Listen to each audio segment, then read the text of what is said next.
want to do a really simple, warm autumn makeup look, so let's do it. I recently picked up this P. Louise eye base. This is in the color Inject, and I've just been really into this color lately. Now, as you can see, a little bit of this goes a really long way, and now we tap it out. I'm using a brush with a rounded head to tap out the lid first, and I'm holding the brush at the tail end, so I am applying the tiniest amount of pressure as I'm tapping. Now that the lid is blended out, we're just going to slowly go up into the crease, and you can open your eye for this. You can actually see how high up you need to take this. I mean, tell me, this color isn't everything. You could just add a light layer of loose setting powder and be done. You could layer a shadow on top of this, but today we're going to make this just a little bit more fall. Okay, now that we've taken it up about as high as we want to go, we're just going to use the head of the brush to feather the edges so that it blends seamlessly into the rest of our lid space towards the brow. Also feather the edges so that you can open up your eye shape more. Now with whatever's left on the brush, just take that and run it under your lower lash line. This creates cohesion in the makeup look, and it's nice because you don't have to add a ton of product. There's just a little bit left on the brush. This is the Mario Skin Perfecting Powder. This is a highlighted section, and then this is very much a matte bronzer side. What we're going to do is take our fluffy brush and dip only into the matte bronzer side. This is in the shade Medium Dark, and we're going to take that bronzer and run it through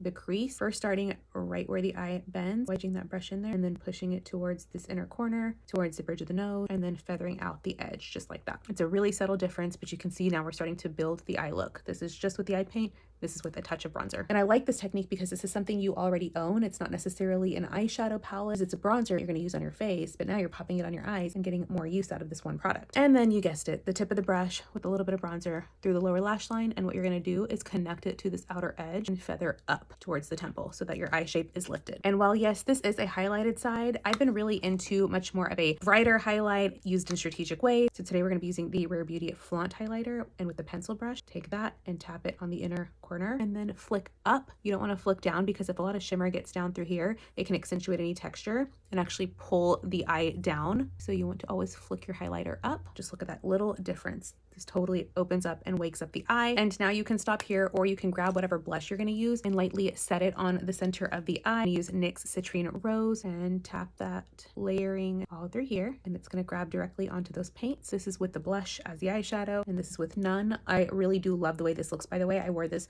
with just a little bit of liner to a wedding this weekend, and I loved my makeup. But if you already have blush in your collection, this is another way to use it as an eyeshadow. And then a little bit through the lower lash line. And this is the most like pumpkin spice, warm, toasty fall makeup look. Using a blush you probably already have, a bronzer, and a highlighter. Super simple. Now that the base of the eye look is done, I'm going to finish off the rest of the face, and this is the completed eye look. We just used this P. Louise base in the color Inject, this Makeup by Mario bronzer for the crease, this Rare Beauty highlight for the inner corner, and this part was optional, but we used the NYX Citrine Rose blush on the lid, and this is the final look.